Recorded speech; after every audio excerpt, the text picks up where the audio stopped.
I'm Stacy Abbott, and I am a dual immersion principal in Atlanta, Georgia, at Garden Hills Elementary School. And I'm Margaret McKenzie. I am the district supervisor over ESOL World Languages and Dual Language Immersion for Atlanta Public Schools. And we are more than honored to be here with Jim Cummins. Could you introduce yourself? I'm Jim Cummins, and I work at the University of Toronto in Canada. Jim, can you tell us about your background and your experience as far as dual language immersion and what got you started in this field? Well, my first experience of bilingual education, dual language immersion, whatever terms you want to use, came at the tender age of 6 or 7 in Ireland, when my parents sent me to a dual language school that taught mainly through Irish or Gaelic for 80% of the time, 20% through English. They sent me there just because it was the closest school to the one that my brother was going to, and their intent was that I would go to that other school after 1 year. But during that time in that school where I was learning through a second language, because Irish is not a language that you hear very often on the streets of Dublin, I picked up the language basically without tears, and can remember speaking it relatively comfortably with friends going home in the bus during April, May of that year. Wonderful. And as an undergrad, I studied your work in the 80s, yes, believe it or not, and really fell in love with second language acquisition and bilingualism. And so could you share a little bit about your early work and how it has evolved over time? Okay, I did my my dissertation at the University of Alberta in Canada on a French-English bilingual program. About half the kids were from English-speaking home backgrounds, half the kids were from French home backgrounds. So it's what we would now call a dual language program. And what came out of the work that I did was something that had begun to come out from a couple of other studies at the time, namely that kids who were developing bilingual skills and biliteracy skills seem to have some additional advantages in terms of their awareness of language, their flexibility of thinking, and a lot more research since that time has reinforced that. I went back to Ireland for 2 years and worked in some Irish-English bilingual programs, and did some more of that kind of work, then went back to Canada, and I've been in Toronto since the late 70s. But some of the work that I've been able to do at an early stage was to look at the effects of bilingualism on children's development, which I mentioned, but also ask the question, why is it that students who spend much less time through the dominant language don't seem to suffer? Here we have these kids, myself included, who spend at least 50% of the time, sometimes more, through a minority language, and yet their skills in the majority language don't seem to suffer. So that was a question that I asked, and as a result of asking that question and looking at the research, what came out of that was that when we look at the relations between languages and when we look at academic skills, there's a lot of overlap or interdependence. There are moderate to high correlations between literacy skills and things like vocabulary knowledge in first and second languages. And so we're not talking about, from a cognitive point of view, necessarily two separate languages. They overlap, they reinforce each other. And that was one of the early pieces of research that I was able to do. And we really appreciate you gave a very powerful keynote address this year at La Cosecha 2018. Could you express to those who are considering dual language immersion in schools and districts why they should do it? Well, if we're looking at parents who are considering sending their children to a dual language program, the question is very simple. Would you like your child to be fluent in another language and to have an enriched education in the public school system?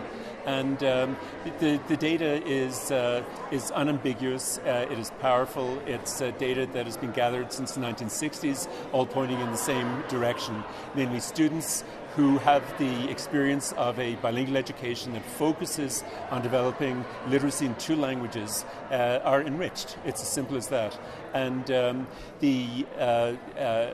what we see is that skills transfer across languages, and so the reason that spending less time through the dominant language, for example, through English in North America, or at least in Canada and the United States, is that there's transfer across languages, and that allows students to use what they're learning in one language in their other language. And so we see in the early stages of a dual language program, you might find students might be behind monolingual speakers in each language when we measure them, but by the time they get to grade 4, 5, and 6, they've caught up in terms of the dominant language, in terms of English if they're native English speakers. They're catching up if they're Spanish speakers in that language, or if from another language. And by the time they're in grade 6 or grade 7, they've forged ahead very frequently in terms of their knowledge of English, not to mention the fact that they're fluent and literate in another language. It's such a benefit for us to be here at La Cosecha, where we can develop professionally as educators and those in the field. How have you seen the development or the teacher development programs, the teacher preparation programs, the need to change to accommodate and be able to enrich the lives of our language learners? Well, I think obviously when we talk about bilingual education, we're not just talking about an educational program. We're talking about social realities and the status of different languages within the society. And if you look back at the history of the United States or Canada, many European countries, minority languages were suppressed. Children were punished, sometimes viciously, for speaking their home languages. And the schooling, for example, schooling for Spanish-speaking children in the United States was designed to reinforce their inferior status and to make them feel ashamed of their languages and cultures. We've begun to see the light slowly since the 1960s. The civil rights movement, the equality of educational opportunity legislation, all of that helped. And so in the 70s, bilingual education was formally legitimized at a legal level, but it's taken a lot longer for the research to actually sink in and to overcome the prejudices that are out there.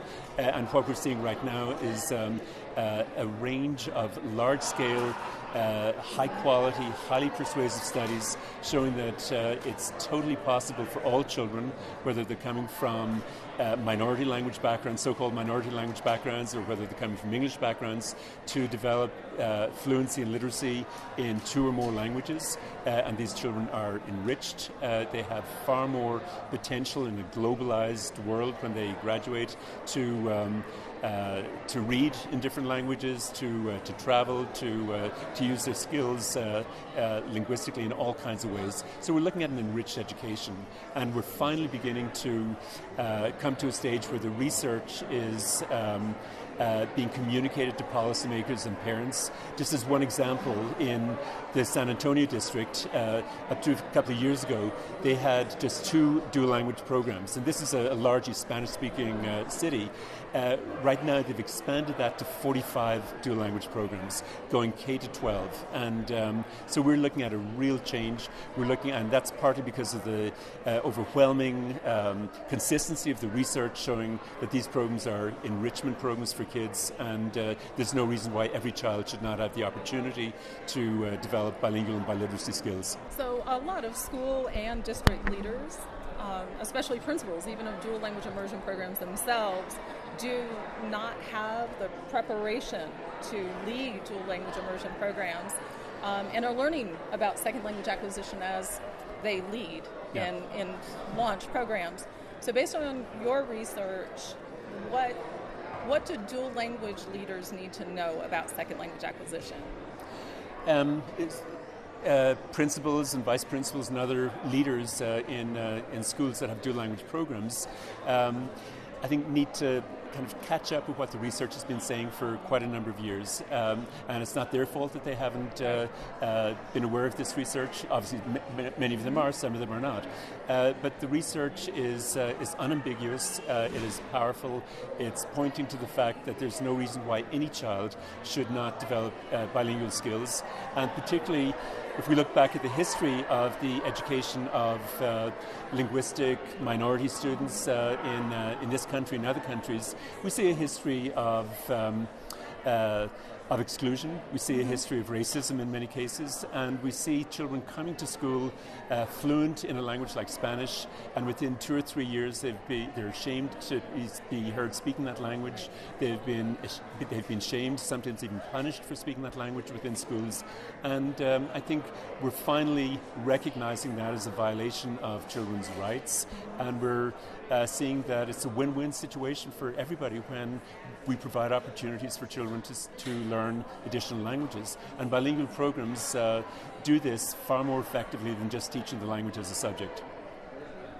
How can La Cosecha 2019 and beyond help with both teachers and leaders to develop in this area? Well, I think La Cosecha can keep on doing what it has been doing very effectively.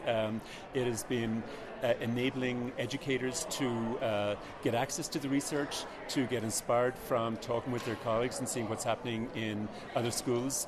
And it's basically allowing teachers to get a glimpse of what inspirational practice is and can be, and that the fact that we can learn from each other.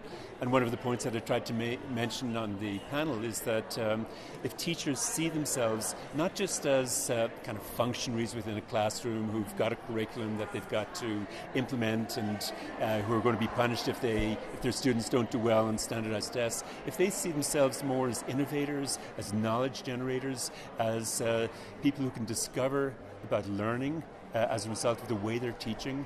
And if we set up communities within schools where that orientation is in place, where that ethos is in place, where leaders are also learners, then I think a lot of amazing things can happen in our schools. And I think we have turned the corner in a lot of ways in relation to making that happen.